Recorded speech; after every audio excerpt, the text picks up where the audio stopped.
Hello student, आज से हम क्लास 12 के लिए एक टेस्ट सीरीज का आरंभ कर रहे हैं, जिसमें चैप्टर बाय चैप्टर आपको कुछ इम्पॉर्टेंट क्वेश्चनों का डिस्कशन किया जाएगा और कुछ इम्पॉर्टेंट क्वेश्चन को होमवर्क के बेस पर आपको दिए भी जाएंगे। तो केमिस्ट्री में पहला चैप्टर ठोस अवस्था या सॉलिड अवस्था है। इसके कुछ इम्पॉर्टेंट क्वेश्चन ये हैं, जैसे नंबर 1, ठोस किसे कहते हैं? तो वे पदार्थ जिनके आयतन और आकार निश्चित होता है ठोस कहलाते हैं। वे पदार्थ जिनके आयतन और आकार निश्चित होते हैं ठोस कहलाते हैं। दूसरा क्वेश्चन है, ठोस का आयतन निश्चित क्यों होता है? तो ठोस का आयतन निश्चित इसलिए होता है क्योंकि इनके अणु पास पास में स्थित होते हैं और आकर्षण बल अधिक होने के कारण इनका आयतन निश्चित होता है। फिर ठोस कठोर क्यों होते हैं? तो ठोस कठोर होने का कारण है कि ठोस के अणु बहुत पास पास स्थित होने के कारण इनके बीच अंतराणुक स्थान नहीं पाया जाता है। अंतराणुक स्थान नहीं पाया जाता है, साथ ही आकर्षण बल बहुत अधिक होने के कारण ठोस कठोर होते हैं। नेक्स्ट है, ठोस कितने प्रकार के होते हैं? तो ठोस 2 प्रकार के होते हैं, एक क्रिस्टलीय ठोस और दूसरा अक्रिस्टलीय ठोस। क्रिस्टलीय ठोस किसे कहते हैं? तो वे ठोस जिनमें अवयवी कण यानी अणु, परमाणु या आयन नियमित अंतराल में पाए जाते हैं, साथ ही 3D इफेक्ट बनाते हैं। इनके कण चमकदार होते हैं, दानेदार और चमकदार होते हैं। इनके आकृति और गलनांक निश्चित होते हैं। साथ ही कण दीर्घ परासी व्यवस्था में पाए जाते हैं और ये विषमदैशिक होते हैं। क्रिस्टलीय ठोस कहलाते हैं। क्रिस्टलीय ठोस कितने प्रकार के होते हैं? तो क्रिस्टलीय ठोस आयनिक ठोस, आणविक ठोस और धात्विक ठोस, और साथ में आपका सहसंयोजक ठोस या नेटवर्क ठोस। इस तरह से क्रिस्टलीय ठोस 4 प्रकार के होते हैं। फिर है आपका क्रिस्टलीय ठोस के उदाहरण क्या है? तो क्रिस्टलीय ठोस के आपका नैप्थलीन, बेंजोइक अम्ल उदाहरण है। क्या है? नैप्थलीन और बेंजोइक अम्ल, ये आपके क्रिस्टलीय ठोस के उदाहरण हैं। फिर है अक्रिस्टलीय ठोस किसे कहते हैं?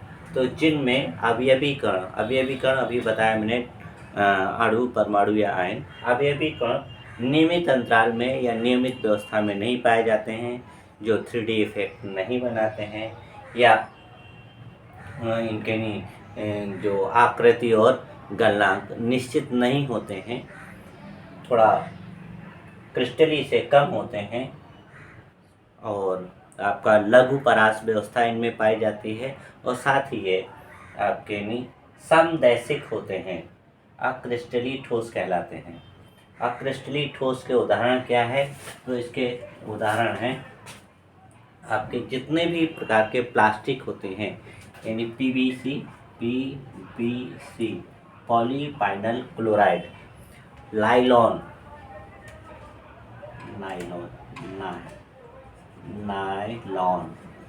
इस तरह से जो आपके प्लास्टिक के जितने भी अलग अलग प्रकार के प्लास्टिक पाए जाते हैं, वो सब के सब आपके अक्रिस्टलीय ठोस की श्रेणी में आते हैं। फिर है इकाई सेल किसे कहते हैं? तो किसी क्रिस्टल जालक में उपस्थित लघुत्तम इकाई को इकाई सेल कहते हैं। क्रिस्टलीय जालक में उपस्थित लघुत्तम इकाई को क्या कहते हैं? इकाई सेल।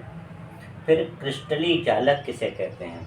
तो क्रिस्टलीय जालक किसी भी क्रिस्टल के अवयव कण जिन अवस्थाओं में पाए जाते हैं उन्हें बिंदु कहते हैं, बिंदु जालक।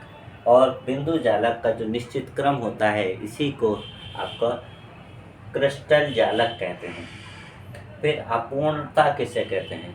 तो किसी ठोस में उपस्थित दोषों को अपूर्णता कहते हैं। वो चाहे दोष अंतरकाशीय स्थान पर के आधार पर हो या आपके उसके अणुओं के स्थान पर हो या आयनों के स्थान पर परिवर्तन होने से हो, तो इस तरह के अपूर्णता को इस तरह के दोष को अपूर्णता कहते हैं। अब आपका कुछ क्वेश्चन है जिसे आप नोट कर लीजिए होमवर्क के बेस पर। जैसे नंबर 1 है आपका, साटकी दोष किसे कहते हैं? साटकी दोष, साटकी दोष किसे कहते हैं?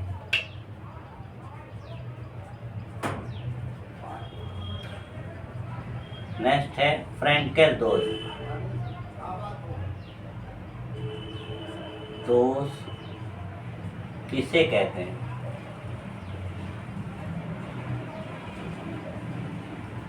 नेक्स्ट, अपूर्णता कितने प्रकार की होती है? कितने प्रकार की होती है? नेक्स्ट है आपका स्टाइकियोमेट्री, स्टाइकियोमेट्रिक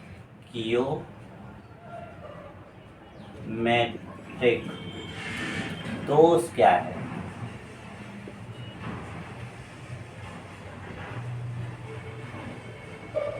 नेक्स्ट आपका non stoichiometric, non stoichiometric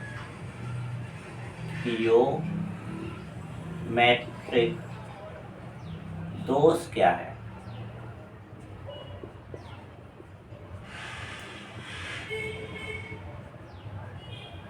next, इकाई सेल में जो है पहले अर्धचालक किसे कहते हैं? अर्धचालक किसे कहते हैं? नेक्स्ट आपका एनपी अर्धचालक क्या है? अर्धचालक क्या है? नेक्स्ट क्वेश्चन जो है आपका, एनपी अर्धचालक क्या है?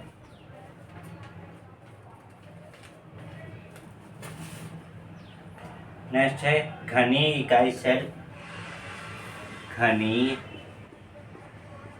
इकाई सेल, घनीय इकाई सेल कितने प्रकार का होता है?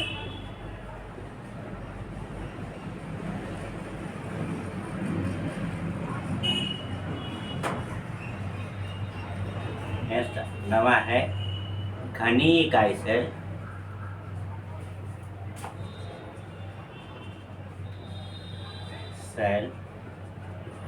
के अवयव कणों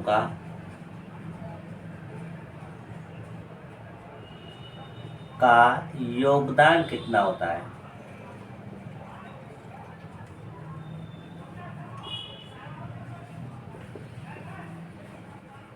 अधिकांशतः ये घनी इकाई सेल के अवयव कणों का योगदान से संबंधित 1-2 न्यूमेरिकल जरूर आ जाते हैं। नेक्स्ट आपका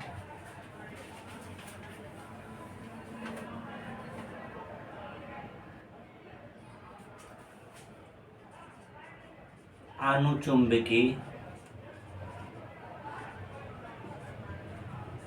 पदार्थ किसे कहते हैं?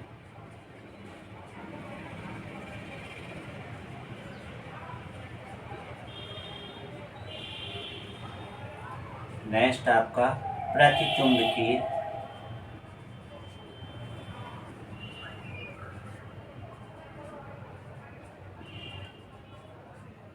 किसे कहते हैं?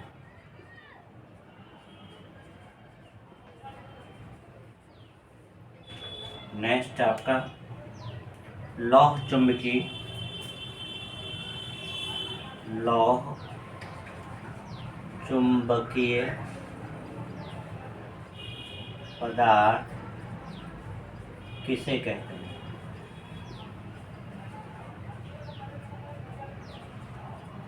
ये जो आपके 3 हैं नीचे, इनके उदाहरण अक्सर पूछा जाता है कि इनके उदाहरण को पहचानिए।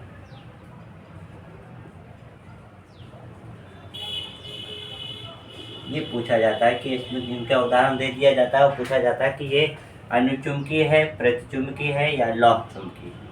और दूसरा आपका इन 2 क्वेश्चनों में शाटकी और फ्रेंकल दोष में अंतर पूछा जाता है अक्सर।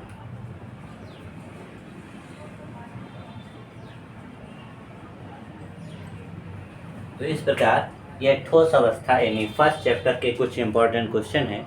इसे अगर आप रिवीजन कर लेंगे तो आपके उम्मीद करते हैं कि वार्षिक परीक्षा जो आपकी आने वाली है इसमें बहुत ज़्यादा मदद मिलेगी। आज की वीडियो में इतना ही।